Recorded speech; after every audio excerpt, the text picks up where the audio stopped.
Assalamualaikum warahmatullahi wabarakatuh. Al-Fatihah. A'udzubillahi minasyaitonir rajim. Bismillahirrahmanirrahim. Alhamdulillahi rabbil alamin. Ar-Rahmanir Rahim. Maliki yaumiddin. Iyyaka na'budu wa iyyaka nasta'in. Ihdinas siratal mustaqim. Siratal ladzina an'amta 'alaihim. Ghairil maghdubi 'alaihim waladdallin. Bismillahirrahmanirrahim. Alhamdulillahi rabbil alamin. Wassalatu wassalamu ala asyrafil anbiya'i wal mursalin wa ala alihi wa sahbihi ajma'in. Rabbi shrah li sadri wa yassir li amri wa hlul 'uqdatam min lisani yafqahu qawli. Subhanaka la ilma lana illa ma 'allamtana innaka antal alimul hakim. Allahumma faqqihna fid din wa 'allimna at-ta'wil. Allahumma rzuqna fahman nabiyyin wa hifzal mursalin wa ilhamal malaikatil muqarrabin birahmatika ya arhamar rahimin. Amma ba'd. Alhamdulillah, segala puji dan syukur kita rafa'kan kehadrat Allah Subhanahu wa taala. Malam ni dapat kita bersama dalam kuliah bersama-sama dalam kuliah maghrib ni. Mudah-mudahan diberkati dan dirahmati oleh Allah Subhanahu wa taala. Jadi kita sambung kepada kitab yang kita baca di sini. Saya sambung apa yang dibaca oleh Ustaz Azhar Ramli dulu, kitab Hidayatus Sibyan. Jadi malam ni kita masuk kepada perkara yang berkaitan dengan sembahyang sunat, sambungan dengan kepada sembahyang sunat.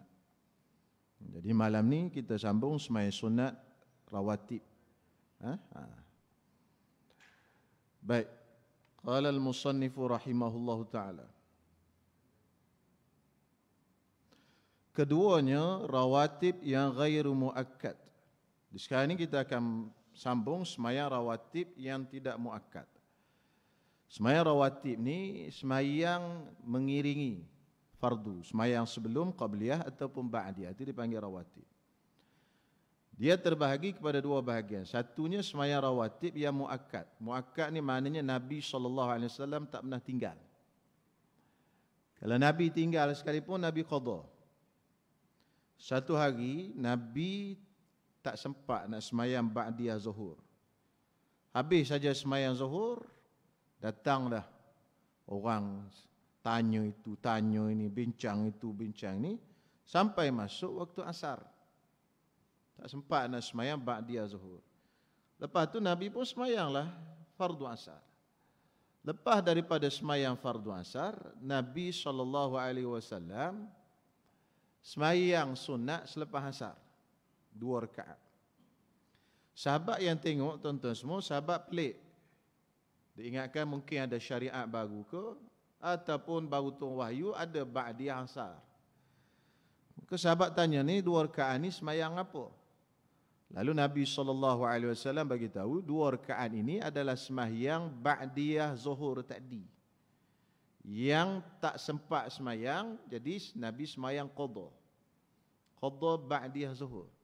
Pasal apa Nabi sembahyang qada ba'diyah zuhur? Kerana ba'diyah zuhur 2 rakaat ini dia masuk di dalam sembahyang sunat rawatib yang muakkad. Maknanya Nabi tak pernah tinggal. Kalau tinggal sekalipun Nabi qada. Jadi sembahyang sunat rawatib muakkad kita dah sebut pada kuliah yang sebelum-sebelum ini, ada 10 rakaat semua. 2 rakaat sebelum subuh, 2 rakaat selepas subuh, sebelum zuhur, selepas subuh tak ada tuan-tuan semua. 2 rakaat sebelum zuhur, 2 rakaat selepas zuhur, 6 situ. 2 rakaat selepas maghrib dan 2 rakaat selepas isyak. Jadi 10 semua. Ini dia panggil rawatib yang muakkad. Jadi Nabi tak pernah tinggal yang 10 ni. Kalau tinggal pun Nabi qada. Macam tadilah. Okey. Sekarang ni kita nak masuk tengok sembahyang sunat rawatib yang tidak muakkad, ghairu muakkad. Maknanya kadang-kadang Nabi tinggal. kadang-kadang. Maknanya dia punya ranking tu bawah sikit daripada yang 10 tadi. 10 tadi, usahakan jangan tinggal lah. Kalau tinggal pun, buatlah bila-bila masa. Usahakan jangan tinggal. Kita orang surau ni, kita tak bincang dah sembahyang fardu tinggal ni. Takkan nak bincang tinggal sembahyang fardu lagi orang surau. Orang surau mesti tak tinggal dah sembahyang fardu. Kita nak bincang ni sembahyang sunat ni lah. Kalau orang luar ni mungkin kita cerita, ni kena sembahyang, jangan tinggal sembahyang apa semua. Kita orang surau ni, ghalibnya, sembahyang fardu tak tinggal lah. Nak bincang sembahyang sunat ni. Jadi dia kata, sembahyang sunat rawatib yang tidak muakkad itu, ni dia sebut ni, iaitu ditambah 2 rakaat dahulu daripada fardu zuhur dan 2 rakaat kemudian daripada zuhur. Maksudnya tuan-tuan semua, 4 rakaat sebelum zuhur, 4 rakaat selepas zuhur. Jadi 2 rakaat sebelum zuhur tu hak muakkad, 2 rakaat lagi yang tidak muakkad. Kemudian lepas zuhur pula 2 rakaat yang muakkad dan 2 rakaat yang tidak muakkad. Jadi 4 sebelum zuhur, 4 lepas zuhur. Tu canggih tu. Boleh buat tuan-tuan semua. Payah juga tu. Kelebihannya disebut di dalam hadis Nabi sallallahu alaihi wasallam, riwayat Imam Ahmad, man yuhafizu ala 4 raka'atin qabla az-zuhri wa 4 raka'atin ba'daha harramahu Allahu 'alan nar. Barang siapa yang menjaga, yakni sentiasa sembahyang 4 rakaat sebelum zuhur dan 4 rakaat selepas zuhur, harramahu Allahu 'alan nar. Allah Taala haramkan dia ke atas api neraka. Tak masuk neraka dia. Senang Ustaz tak masuk neraka. Sembahyang sunat aja tak masuk neraka. Ini kelebihan umat Nabi Muhammad sallallahu alaihi wasallam. Macam-macam amalan kecil-kecil tapi fadilatnya besar. Ini kelebihan umat Nabi Muhammad sallallahu alaihi wasallam. Sebab tu kita kena rajin selawat kat Nabi sallallahu alaihi wasallam. Kita ni banyak benda kecil-kecil, amalan kecil-kecil tapi pahala besar. Baca subhanallah, alhamdulillah, Allahu akbar 33 kali lepas sembahyang, Allah Taala hapuskan dosa walaupun sebanyak buih di laut. Buih di laut banyak mana tuan-tuan semua? Tuan-tuan pernah kira buih di laut? Pernah kira? Tak ada kan? Banyak buih di laut. Habis semua tuan-tuan. Baca apa? Subhanallah, alhamdulillah, Allahu akbar 33 kali setiap satunya lepas sembahyang. Siapa menghafal Asmaul Husna, man ahsaha dakhala al-jannah, masuk syurga. Hafal Asmaul Husna. Senang je. Yalah bunyi senang. Tapi siapa yang hafal? Senang-senang pun. Itu amalan umat Nabi Muhammad ni. Ringan-ringan, mudah-mudah tapi pahalanya banyak. Allah Ta'ala haramkan dia ke atas api neraka.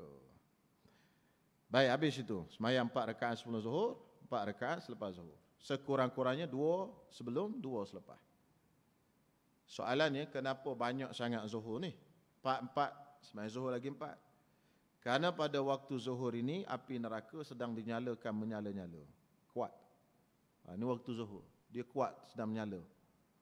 Maka kerana itulah kita kena buat amal ibadat banyak sikit pada waktu zuhur. Seterusnya kata dia, dan 4 rakaat dahulu daripada asar. 4 rakaat sebelum daripada asar. Sunat rawatib yang tidak muakkad. Kita sembahyang 4 rakaat sebelum asar. Kita biasa sembahyang 2. 2 ni tak cukup. Tak cukup geng. Dia tak ada fadilat 2. Dia yang ada fadilatnya 4. Yang 2 tu boleh juga. Cuma dapat pahala sekadar sembahyang je lah. Tapi fadilat yang besarnya tidak ada. Dia naknya 4. Jadi kena lazimilah. Kena buat 4 rakaat sebelum daripada asar. Fadilatnya dalam hadis riwayat Imam Tabrani, Nabi SAW sebut, man shalla 4 raka'atin qabla al-'asri harramallahu badanahu 'alan nar. Barang siapa sembahyang sebelum asar 4 rakaat, maka Allah Taala haramkan ke atasnya api neraka, ke atas badannya api neraka. Tuan-tuan, kita datang ke surau, kita tengok tu imam dah angkat takbir sembahyang asar. Allahu Akbar. Sekarang ni kita nak sembahyang asar, qabliyah asar dah tak boleh. Sebab apa? Sebab tu imam dah angkat takbir. Sekarang ni afdalnya kita sembahyang apa? Sembahyang berjemaah bersama dengan imam. Lepas tu bila nak sembahyang qabliyah asarnya? Sembahyang qabliyah asar lepas sembahyang asar. Lepas sembahyang asar.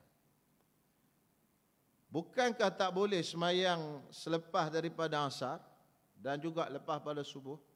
Yang tak boleh sembahyang lepas daripada asar ni beberapa sunat saja, bukan semua. Sembahyang hajat, sembahyang istikharah, sembahyang tasbih dan sembahyang sunat-sunat yang jenis sebabnya selepas daripadanya. Sebab bagi sembahyang tu selepas. Contohnya sunat ihram. Tuan-tuan sembahyang dulu baru niat ihram. Itu tak boleh sembahyang lepas asar apa semua. Tetapi sembahyang kebanyakan sembahyang boleh lepas asar ataupun lepas subuh tu boleh. Contoh tuan-tuan semua. Tuan-tuan pergi masjid. Sampai di masjid pukul 6.45 nak sembahyang maghrib ni. Kita pergi masjid Sungai Tua. Surau tak apalah, lain beza dia. Tuan-tuan masuk 6.45 atau pukul 7 ke sampai di masjid Sungai Tua tu. Tuan-tuan masuk terus duduk ke sembahyang time tu masjid dulu? Ke terus duduk tuan-tuan? Sembahyang dulu ke terus duduk? Soalan dia, boleh ke sembahyang lepas asar? Kan lepas asar tu. Itu kan 6.45 pukul 7 tu lepas asar. Kalau kita terus duduk, hukum makruh.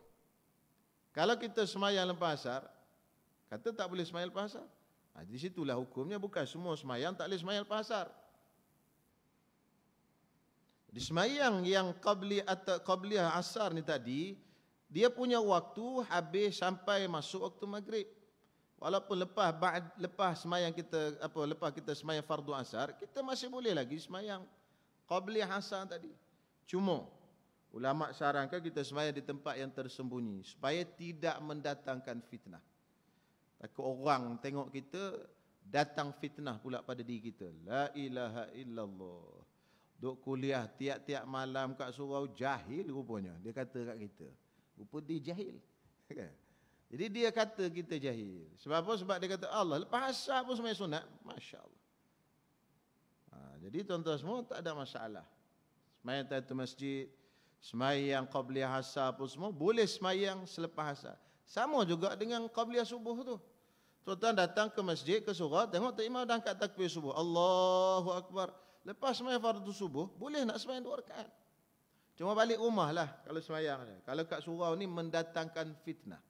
Kalau surau kita boleh tahan lagi pasal orang tak ramai. Tuan-tuan semua, majoriti orang tempatan kita. Dan orang dah datang kuliah malam ni, insyaAllah dia tahulah. Kalau tuan-tuan sembahyang tu, sembahyang qabliyah subuh tadi tu. Tapi kalau tempat-tempat yang orang tak tahu, tuan-tuan semua. Jadi kita sembahyang Allahu Akbar. Ada boleh tuan-tuan. Mana dalilnya boleh sembahyang lepas asar? Tadilah hadis Nabi yang saya baca umum tadi. Nabi sembahyang lepas asar, qabliyah zuhur, ba'diyah zuhur. Nabi sembahyang lepas asar tu ba'diyah zuhur tadi. Sebab apa? Sebab Nabi tak sempat sembahyang. Itu menandakan boleh. Jadi kalau kita nak sembahyang, boleh. Kalau tak nak sembahyang, itu memanglah. Boleh ke tak boleh, itu bab lain. Dan memang tak nak. Ini cerita kalau kita nak sembahyang. Baik, selesai di situ. Sebelum daripada asar, 4 rakaat. Dan 2 rakaat dahulu daripada maghrib. 2 rakaat sebelum maghrib. Dan 2 rakaat dahulu daripada isyak. Ini semua sunat yang ghairu muakkad, tidak muakkad. Sebelum isyak tidak muakkad. Jadi kalau kita nak sembahyang pun, alhamdulillah. Tak sembahyang pun, itu pun boleh juga. Tapi dia tidak muakkad lah maksudnya. Dan rawatib Jumaat itu seperti zuhur juga. Ini mazhab kita Imam Syafi'i. Mazhab Imam Syafi'i, sembahyang rawatib zuhur 4 sebelum zuhur, 4 sebelum lepas zuhur. Maka Jumaat pun sama, 4 sebelum Jumaat dan 4 lepas Jumaat. Ada dalam mazhab Syafi'i macam tu. Imam Syafi'i mengambil hadis daripada umum hadis baina kulli adzanaini salatun. Di antara 2 azan ini, azan dan iqamat, mesti ada sembahyang qabliyah. Sebab tu tuan-tuan semua ada sembahyang qabliyah. Qabliyah subuh, qabliyah zuhur, qabliyah maghrib, qabliyah asar, qabliyah isyak, semua ada. Maka Imam Syafi'i mengambil hadis yang umum ini. Imam Syafi'i kata sebelum daripada Jumaat pun ada semayang qabliyah Jumaat. Mazhab Malik, Imam Malik, pandangan dia semayang qabliyah Jumaat tak ada. Orang yang mazhab Maliki dia tidak ada semayang qabliyah Jumaat. Kenapa? Kata dia tidak ada riwayat daripada Nabi SAW, Nabi semayang qabliyah Jumaat. Lalu dalam mazhab Malik tidak ada semayang qabliyah Jumaat. Jadi kalau orang tak semayang qabliyah Jumaat, dia berkemungkinan ada berkemungkinan dua. Pertama, berkemungkinan dia mengikut mazhab Imam Malik, ataupun berkemungkinan dia mengikut mazhab Malasi. Mazhab Malas lain, mazhab Malik lain tu semua. Jadi berkemungkinan. Tapi mazhab kita Imam Asy-Syafi'i radhiyallahu taala anhu ada semayang qabliyah Jumaat. Jadi kerana itu dia kata di sini, dan sembahyang dan rawatib Jumaat itu seperti Zuhur. Zuhur ada qabliyah ba'diyah, Jumaat pun ada qabliyah ba'diyah. Zuhur 4 rakaat sebelum Zuhur dan 4 rakaat lepas Zuhur, sama juga dalam masalah Jumaat, sama. Baik, insya-Allah. Dan sunat duha, okey? Ini sembahyang sunat duha. Sekurang-kurang 2 rakaat dan sebanyak-banyaknya lagi terlebih afdalnya 8 rakaat. Sembahyang sunat duha ni sekurang-kurangnya 2 rakaat dan juga paling banyak 8 rakaat dalam fiqh mazhab Syafi'i. Imam Ghazali kata boleh buat sampai 12 rakaat. Tapi dia punya fiqh mazhab Syafi'i maksimumnya ialah 8 rakaat. Jadi sampai 8 je tuan-tuan semua. Rajin pun sampai 8. Tapi kalau tuan-tuan nak buat lebih sampai 12, tuan-tuan ikutlah Imam Ghazali. Imam Ghazali dalam Ihya Ulumuddin dia kata sembahyang duha ni sampai 12 rakaat. Jadi paling minimalnya 2 rakaat. Apa kelebihan sembahyang duha? Nabi SAW sebut dalam hadis riwayat Imam Muslim. Yusbihu ala kulli sulama min ahadikum sadaqah. Tiap-tiap pagi sendi kita ada 360. Ini keajaiban Nabi SAW, mukjizat. Dia boleh sembuh sendi kita ada berapa. Masa tu sains belum ada lagi. Tapi Nabi dah sebut sendi ini ada 360 mifsal, ada 360 tuan-tuan. Tuan-tuan kira balik ni sebelum tidur kira 1 2 3. Tak selagi tak cukup 360 kira lagi. 360 sendi kita. Tiap-tiap pagi dia minta sedekah daripada kita. Ni sendi ni dia kena bagi sedekah kat dia. Hak dia. Baik, kata Nabi SAW, setiap daripada tasbih sedekah, setiap daripada tahmid alhamdulillah sedekah, setiap tahlil sedekah, setiap takbir Allahu Akbar sedekah. Kita baca alhamdulillah Allahu Akbar, dah kira bagi sedekah kat sendi itu. Setiap suruh kepada kebaikan dan cegah daripada kemungkaran itu pun dikira sedekah pada sendi-sendi kita. Tetapi Nabi SAW bagi satu lagi benda yang lagi senang pada itu. Nabi kata, wa tujzi'u min zalika kullihi. Memadai daripada semua tu. Kalau kita tak nak buat tasbih, tahlil, amar ma'ruf nahi munkar tadi, tak nak bagi sedekah untuk sendi-sendi kita tadi, memadai ialah raka'atani yarka'uhuma minadh-dhuha. 2 rakaat kita semayang pada waktu duha.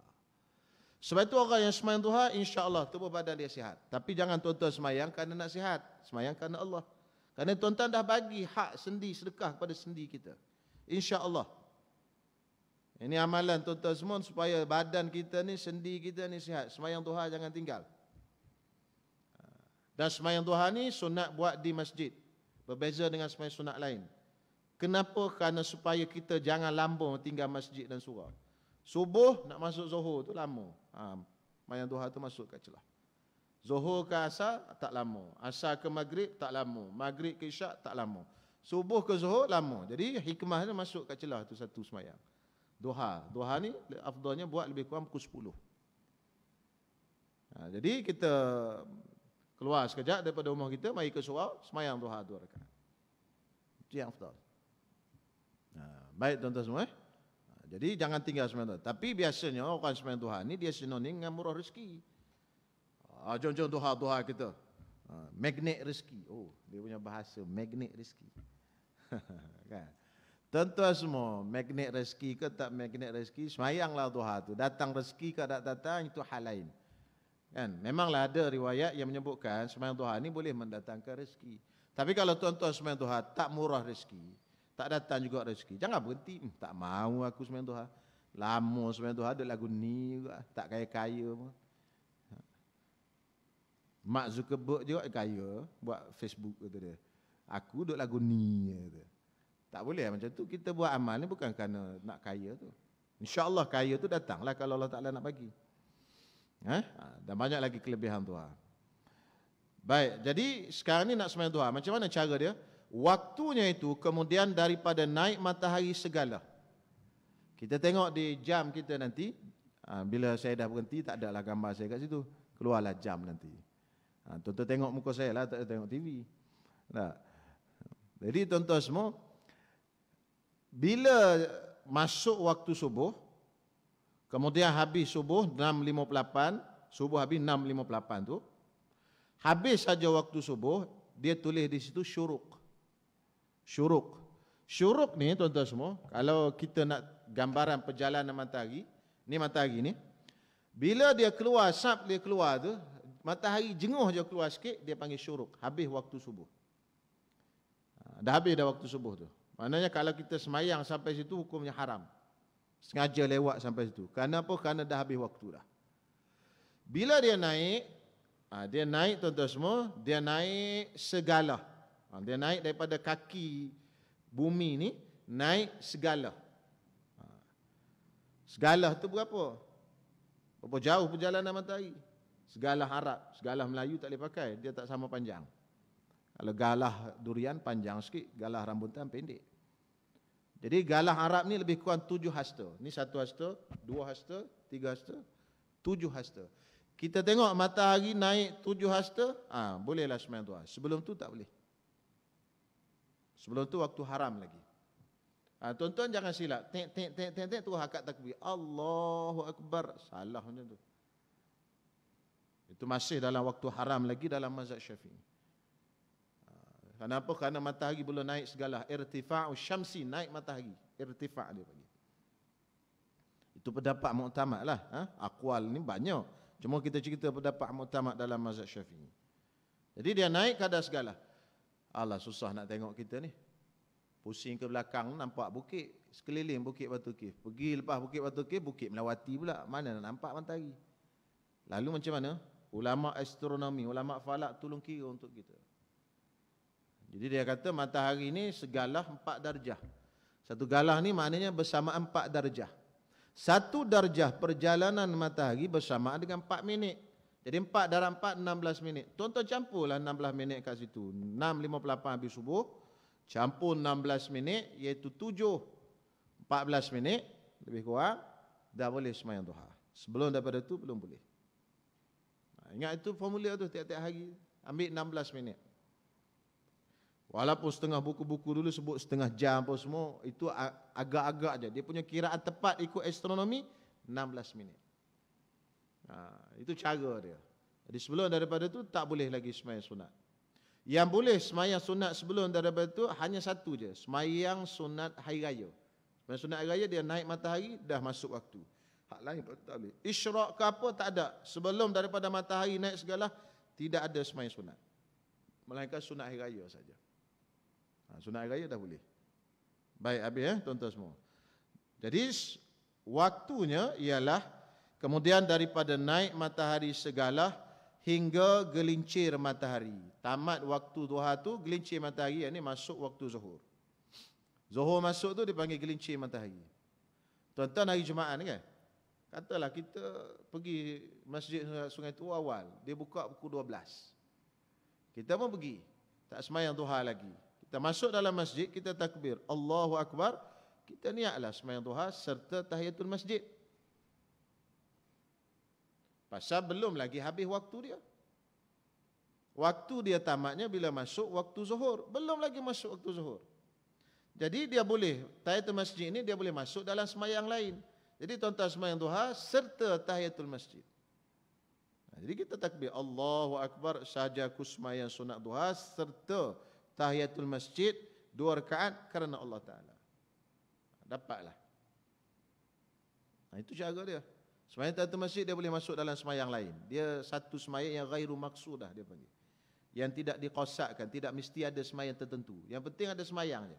Sebelum tuan-tuan duduk, yang penting tuan-tuan sembahyang. Sembahyang duha, niat masuk dah. Sembahyang tahiyatul masjid. Jadi itu dia panggil cara untuk meraih pahala yang banyak. Dia ada teknik dia tuan-tuan semua. Teknik itu penting kita belajar. Sama juga tuan-tuan masuk masjid, masuk pintu, terus niat. Sahaja aku i'tikaf dalam masjid ini kerana Allah Ta'ala. Malaikat start tulis dah. Sampailah tuan-tuan keluar. Tapi tuan-tuan dah duduk 2 jam dalam masjid. Tak niat i'tikaf sepatah pun. Tak ada niat i'tikaf dalam hati. 2 jam tu berlalu free saja. Itu dia panggil teknik tu, penting. Orang ada teknik tuan-tuan semua, dia buat benda semua jadi. Teknik masak mi sup pun lain. Kan tak? Bihun sup. Kan tak? Orang ada teknik masak jadi. Tak ada teknik tuan-tuan semua, Allah masak-masak tak jadi. Okey, baik di situ. Inilah lafaz niatnya usolli sunnatud duha raka'ataini lillahi ta'ala. Sahaja aku sembahyang sunat duha 2 rakaat kerana Allah Ta'ala. Habis di situ. Cuma waktu yang afdal sembahyang duha ni bila? Dia sekarang ni dia sebut waktu masuk, waktu tamat. Waktu paling afdal sembahyang duha. Waktu ketika 1/4 siang. 1/4 siang ni, kalau siang ni 12 jam, kita bagi 4, 1/4 yang pertama, iaitu lebih kurang 3 jam. Daripada terbit matahari. Jadi lebih kurang pukul 10. Lebih kurang pukul 10. Itu waktu dia. Jadi kita sembahyang yang paling afdal sekali, pukul 10. Nabi SAW sebut, Salatul awabin hina tarmadul fisal. Salat duha tu ketika mana anak unta dia masuk duduk bawah perut mak dia. Pasal negara Arab tuan-tuan semua, bila lebih kurang pukul 10 ni, dia panas cahaya matahari. Anak unta ni dia masuk duduk bawah perut mak dia, berteduh. Lebih kurang pukul 10 macam tu. Itu waktu yang paling afdal untuk kita sembahyang sunat duha. Okey, habis. Bacaannya, tuan-tuan boleh baca apa saja surah, cuma dianjurkan oleh ulama, tuan-tuan baca rakaat pertama, wasyamsi wa duhaha. Lepas Fatihah. Rakaat kedua, wadduha. Okay, kalau tuan-tuan baca semayang lebih daripada 2, tuan-tuan baca rakaat pertama wasyamsi wa duhaha, rakaat kedua wadduha, kemudian rakaat ketiga keempat qul ya qulullah, qul ya qulullah, qul ya qulullah. Tak hafal qul ya qulullah jelah. Kalau tak hafal wasyamsi wa duhaha dengan wadduha, bacalah qul ya dan qul huwallah, insya-Allah. Itu senang dia. Tak baca surah pun tak apa. Tak wajib kan? Kemudian yang seterusnya, dan sembahyang sunat hari raya. Hari raya dah lepas dah ni. Dan sembahyang sunat 2 hari raya fitrah dan adha. Inilah lafaz niat keduanya. Usalli sunnata Idul Fitri rak'ataini lillahi ta'ala. Artinya sahaja aku sembahyang sunat raya fitrah 2 rakaat kerana Allah Ta'ala. Dan sunat hari raya dan 2 rakaat usalli sunnata Idul Adha rak'ataini lillahi ta'ala. Sahaja aku sembahyang sunat raya korban 2 rakaat kerana Allah Ta'ala. Dan masuk waktunya, waktu sembahyang 2 hari raya, daripada naik matahari hingga gelincir matahari pada harinya. Jadi sembahyang raya ni terbit matahari tu dah masuk. Mana syuruk tu dah masuk dah, dia boleh sembahyang dah. Dan sunat ditakhirkan, sunat dilewatkan dia hingga naik matahari segala. Jadi kita tambah 16 minit lagi, macam sembahyang duha tadi, itu waktu sunat. Tapi maknanya dia boleh sembahyang daripada syuruk, itu sembahyang raya di awal. Satu kita mungkin tahun-tahun akan datang kita cuba ubah sembahyang hari raya Idul Adha khususnya. Cuba kita ubah. Sembahyang raya Idul Adha kita ni lewat sangat tuan-tuan semua. Maka banyak sunat yang kita hilang. Kita sembahyang raya Idul Adha pukul 8.30. 8.30 tu dalam surat, pukul 9 sembahyang. Pukul 9 khutbah apa semua, dinner pukul 10. Turun ke padang pukul 10.30. Pukul 10.30 baru nak sembelih. Kan? Pula jenis pula amatu berlaku lambat pula nak jatuh. Tu Haji Amin gohek. Kan, pegang sana pegang situ, saya pun lambat juga. Habislah pukul 12 pun tak habis lagi. Pukul 1 pun tak ke mana lagi tuan-tuan semua. Maka akhirnya tuan-tuan semua kita terlepas banyak sunat. Antara sunat yang kita terlepas ialah sunat kita makan daging korban, makanan pertama pada hari raya Idul Adha. Hari raya Idul Adha kita tak sunat sarapan pagi. Kita puasa pagi tu. Puasa bukan puasa mana jangan makan apa. Kita keluar semayang duha, semayang raya Idul Adha, semayang habis, balik sembelih binatang korban tadi, ambil hati ke apa tak kisahlah. Tapi yang afdalnya hati, kita goreng apa semua, itu makanan pertama yang masuk dalam perut kita pada hari raya Idul Adha. Itu sunat tu.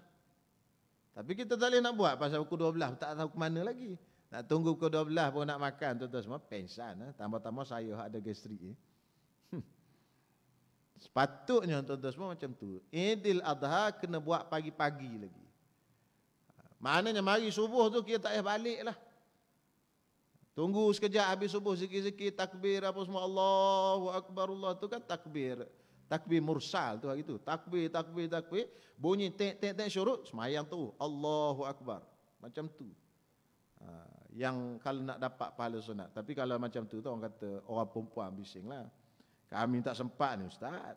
Tapi jangan terlewat sangat. Lepas pada ni kita cuba ubahlah insya-Allah. Kita cuba. Jadi bila saya bagi tahu ni tuan-tuan maklum. Kenapa kita kena awalkan Idul Adha? Takut kita buat mengejutkan nanti tak pernah orang buat Idul Adha awal ni apa tahun ni buat Idul Adha awal. Tapi maknanya macam tu. Idul Adha ni sunat diawalkan. Idul Fitri sunat dilewatkan pukul 10 tak apa. Sebab sunat bayar zakat fitrah pada pagi tu. Idul Fitri kita bayar zakat fitrah ni sunat pagi tu. Nak bagi fakir miskin dia nak masak apa semua. Kan kalau kita bayar dengan beras lah. Tapi kalau bayar dengan duit tu lain lah cerita ini. Dulu kan orang bayar dengan beras. Jadi dia nak bayar raya dulu. Sempatlah ambil beras tu masak dulu apa semua. Makan dulu. Kemudian pergi sembahyang raya. Jadi sunat dilewatkan. Pukul 10 tak apa. Okey, itu cara dia. Baik. Dan sekurang-kurang sembahyang raya ni disembahyangkan keduanya seperti sunat zuhur juga. Sembahyang raya ni boleh sembahyang macam sembahyang sunat zuhur.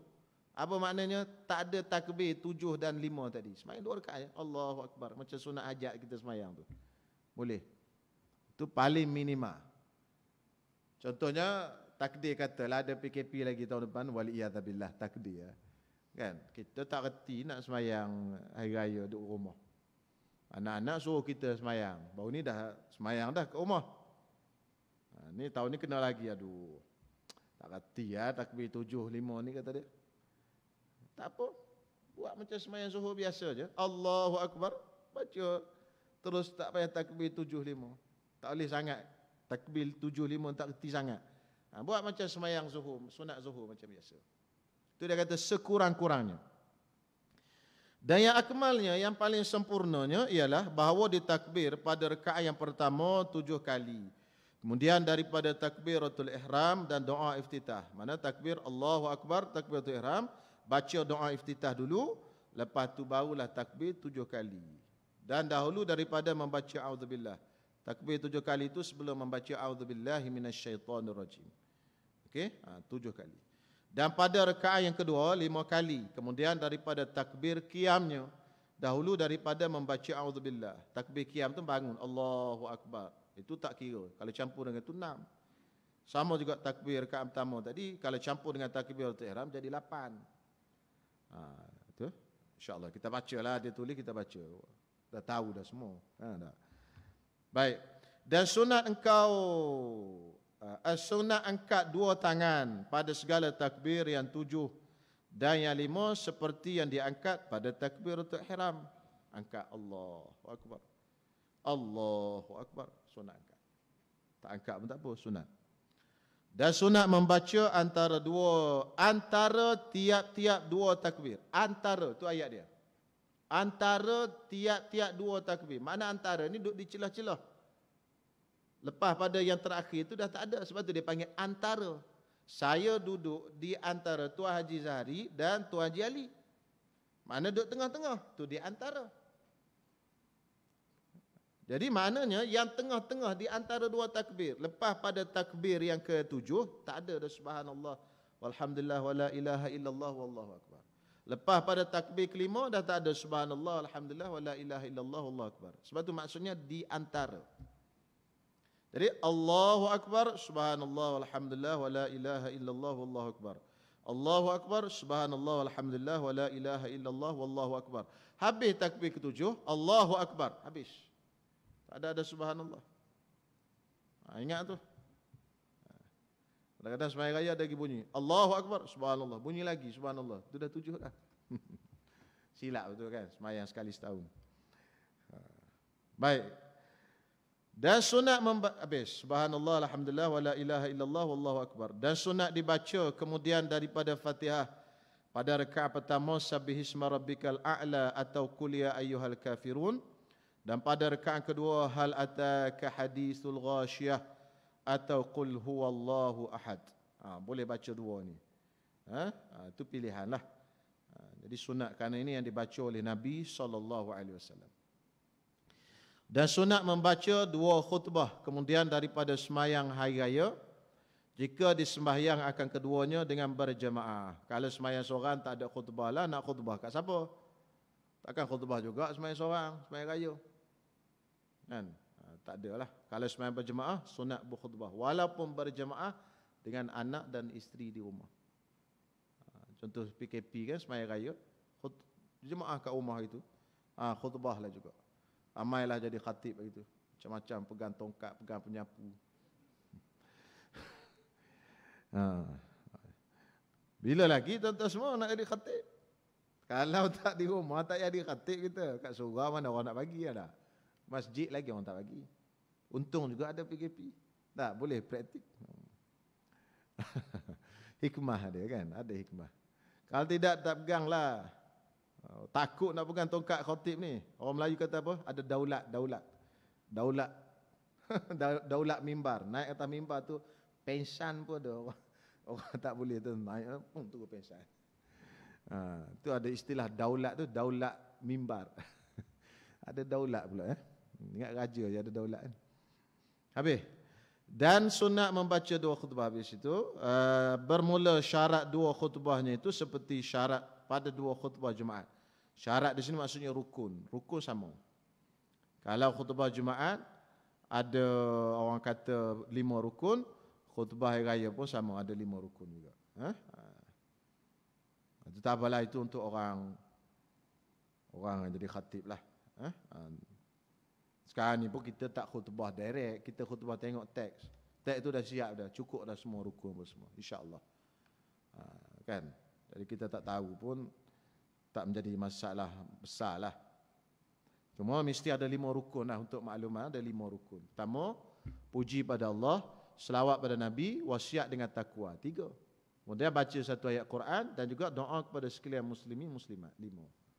Ini 5 rukun khutbah. Tak ada 5 rukun tak sah. Kadang-kadang setengah-setengah ustaz yang khutbah secara bebas ni, mana tak ada tengok teks ni, dia tak hafal 5 benda ni. Ini jadi masalah. 2, 3, 4 tempat tuan-tuan semua saya pergi, tak baca ayat Quran. Dia khutbah prum. Terpaksalah sembahyang zuhur balik. Satu tempat di Malawati saya sembahyang Jumaat, dia tak duduk antara 2 khutbah sembahyang Jumaat. Khatib tu tak duduk. Dia ingat duduk tu untuk orang tua je. Pasal dia muda, ustaz muda. Jadi dia ingat orang tak larat ialah duduk, aku tak payah duduk. Jadi habis khutbah pertama, Tok Bilal depan tu bacalah doa, dia tak duduk, dia diri duduk situ je. Kan? Tok Bilal macam masjid setengah tua ada baca doa tu kan, ada setengah tempat tak baca. Lepas tu dia sambung khutbah kedua. Masya-Allah. Khutbah tak sah. Duduk tu salah satu daripada syarat sah khutbah Jumaat. Karena dalam mazhab Syafi'i dia mesti 2 khutbah. Kalau satu tak duduk bermakna 1 khutbah je. Dia tak panggil 2. Yalah khilaf mazhab lain tu boleh tak, mazhab lain sah, tapi kita Malaysia ni majoriti mazhab Syafi'i. Jadi kita kena ikut mazhab jumhur lah. Macam tu. Kena hati-hatilah walau kita nak khutbah secara tak tengok teks, kena hafal lah rukun dalam kepala. Jangan tak baca Al-Quran apa semua, tak boleh. Tak sah. Lepas pada tu kita dah buat semua 5 rukun tu, belasah lah, tak apa. Rukun 5 tu mesti kena ada. Okey, baik, selesai di situ. Dan sunat mandi pada 2 hari raya. Oh, hari raya ni sunat mandi. Walaupun tuan-tuan dah wangi dah, mandi juga. Saya dah wangi Ustaz, mandi juga. Bila mula waktu dia? Masuk lepas tengah malam. Lepas tengah malam masuk waktu mandi hari raya.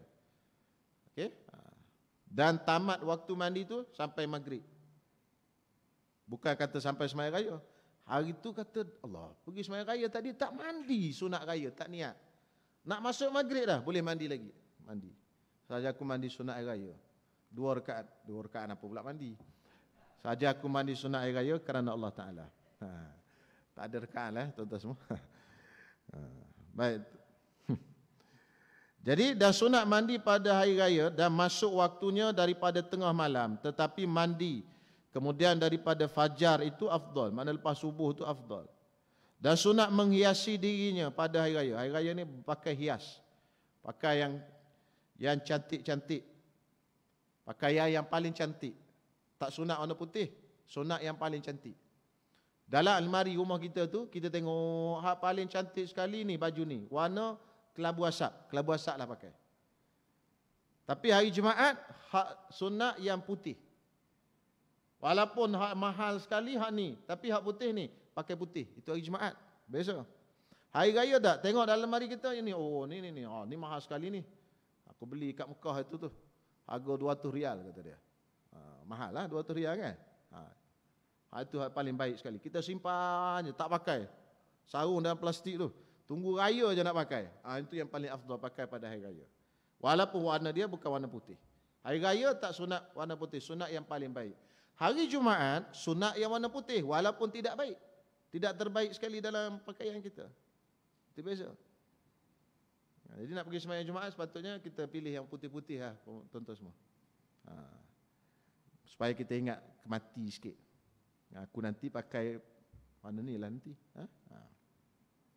Tak boleh penuh putih pun sebahagian besar. Mana baju dan kopiah. Sekurang-kurangnya. Tak boleh penuh. Tapi seeloknya semua putih. Baju, jubah, kain ridak, serban. Hari Jumaat. Sunat putih semua. Dan apa benda lagi? Dan sunat mengerak kuku. Untuk hari raya ni sunat potong kuku dan bercukur. Sunat kerak kuku dan cukur. Maknanya cukur misai. Mengerak kuku dan bercukur. Misai ni mazhab Syafi'i tak sunat cukur. Dia sunat gunting.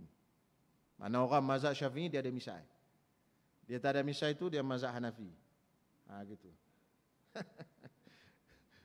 Sebab mazhab Hanafi sunat cukur misai, semua cukur. Mazhab Syafi'i sunat andam. Tapi tak ada apalah, kau boleh belakang lah kan. Kau mana-mana pun cuma nak bagi tahu khilaf. Jadi sekarang ni aku potong lah pasal apa? Aku mazhab Syafi'i totok. Aku potong. Jadi yang mazhab Hanafi cukur. Betul tuan-tuan tengok Maulana India kan, janggut panjang. Haram cukur janggut dia. Mazhab Hanafi janggut haram. Syafi'i tak apa, tak haram, makruh. Misai sunat potong. Sebab tu Maulana India kan janggut besar, misai tak ada. Okey. Sikit lagi Isyak dah masuk dah ni. Sikit lagi nak habis baris ni. Jadi sunat potong kuku dan juga cukur. Cukur bulu hari-hari, cukur bulu ketiak. Bulu ketiak ni sunat cabut. Bagi yang mampu. Imam Syafi'i fatwa sunat cabut. Tapi sekali dia duduk tengah cukur bulu ketiak, anak murid dia masuk. Tok guru kata sunat cabut. Tok guru cukur pula. Dia cukur, tapi dia fatwa sunat cabut. Dia kata memanglah aku fatwa sunat cabut, tapi aku tak tahan cabut, sakit. Jadi dia tak boleh. Cabut ni bukan main tuan-tuan semua. Setengah orang boleh, setengah orang tak boleh. Jadi bulu ketiak sunat cabut, tapi kalau tak boleh cukurlah. Jadi cukur dan potong kuku ini khusus bagi orang yang tak nak korban. Tapi kalau orang nak korban, hari raya Idul Adha, dia tak sunat potong. Bermula daripada satu hari bulan Zulhijjah. 1 hari bulan Zulhijjah sampailah binatang korban dia disembelih. Potong kuku makruh, potong misai makruh, potong janggut makruh. Apa saja potong di badan kita makruh. Wa imma nak bersunat sekalipun kalau boleh tunggu selepas daripada itu. Katalah budak ni dia tak bersunat lagi. Kan? Dia nak korban, tunggu lepas pada itulah. Kalau boleh ditunggulah. Potong apa pun makruh mazhab Syafi'i. Ada mazhab lain kata haram. Haram. Kita tak makruh saja. Jadi dibiarkan dulu panjang pun tak apalah, jaga elok-elok. Sampai binatang korban kita dah sembelih, potonglah. Potong misai ke potong kuku apa semua. Tapi bagi orang yang tak korban, sunat dia potong pada hari raya berhias. Dan juga haram bagi orang yang dalam ihram. Hari raya kan duduk kat Mekah. Dia buat haji. Kalau dia tak tahlul lagi, dia lambat tahlul. Tahlul awal tu, hari ke-10 tu sepatutnya dia melontar dan juga dia bercukur. Tapi dia tak tahlul lagi. Kita buat 2 daripada 3 perkara tahlul awal. Buat 3 semua tadi tahlul sani. Betul kan yang dah pergi haji? Kan? Jadi tahlul awal dan tahlul sani. Tahlul awal boleh benda semua benda, melainkan perkara yang berkaitan dengan perempuan. Menikah tak boleh lagi, bersetubuh tak boleh lagi. Kena selesai tahlul sani. Jadi tahlul sani tambah satu lagi iaitu tawaf rukun. Dan sa'i kalau belum sa'i. Jadi tuan-tuan semua, dia ni duduk di Mekah, belum lagi dia cukur. Belum lagi dia tahlul awal, belum lagi gunting rambut, belum lagi dia melontar jamrah. Maka dia tak boleh potong kuku dan sebagainya, hukum dia haram kerana dia dalam ihram. Dan menghilangkan bau badan yang keji pada badannya dan pada pakaiannya dan majlisnya. Buang bau-bau busuk. Dan setengah daripada sembahyang sunat iaitu sunat mutlak dan sunat wudu. Sunat wudu ni kita buat lepas pada wudu. Ambil wudu, sembahyang sunat wudu. Dan sunat tahiyatul masjid. Masuk masjid, sembahyang tahiyatul masjid. Surau tak ada tahiyatul masjid dalam mazhab Syafi'i kerana dia bukan masjid. Jadi bila dia bukan masjid, tak ada tahiyatul masjid. Dan sunat tahajud, iaitu sunat tengah malam, kita bangun sembahyang selepas tidur. Kalau tak tidur, qiyamul lail. Kalau tidur, tahajud. Tuan-tuan tak tidur, daripada maghrib ni tak tidur sampai ke subuh. Tuan-tuan sembahyang, itu dia panggil qiyamul lail. Lepas ni tuan-tuan sembahyang ba'diyah isyak tu pun dah qiyamul lail dah tu. Dapat dah pahala qiyamul lail. Tapi tak dapat pahala tahajud. Tahajud kena tidur dulu. Tidur, bangun, baru dapat tahajud. Kalau tak tidur, tak dapat tahajud. Tahajud ni mesti tidur dulu. Walaupun sekejap. Tidur tu lepas isyak. Jangan tidur lepas maghrib. Tak ada. Lepas maghrib tidur. Tidur dalam kuliah ke apa kan. Lepas tu tahajud. Tak ada. Okey, baik. Kemudian yang seterusnya tahajud dan sunat tasbih. Sunat tasbih boleh buat 4 rakaat, 2 ataupun 4 satu salam. Malam kita buat 2, siang kita buat 4 satu salam. Dan sunat tarawih di bulan Ramadan, dan sunat gerhana, dan sunat istikharah. Istikharah nak pilih buat benda-benda, boleh kita buat, dan lain-lainnya. Maka jika engkau kehendak mengerjakan segala sunat yang tersebut itu, maka tuntut olehmu akan kaifiatnya dalam kitab yang panjang-panjang. Kitab ni pendek je, tak ada sebut semua tu. Baca kitab lain lah, khusus cara bab sembahyang sunat. Itu contohnya. Habislah, insya-Allah kuliah akan datang kita sambung bab jamak dan qasar. Wallahu a'lam. Bismillahirrahmanirrahim. Alhamdulillahirabbil alamin. Wassalatu wassalamu ala asyrafil anbiya'i wal mursalin wa ala alihi washabbihi ajma'in. Rabbana taqabbal minna innaka antas samiul alim wa tub 'alaina innaka antat tawwabur rahim. Rabbana atina fid dunya hasanah wa fil akhirati hasanah wa qina adzaban nar. وصلى الله على سيدنا محمد وعلى آله وصحبه وسلم والحمد لله رب العالمين.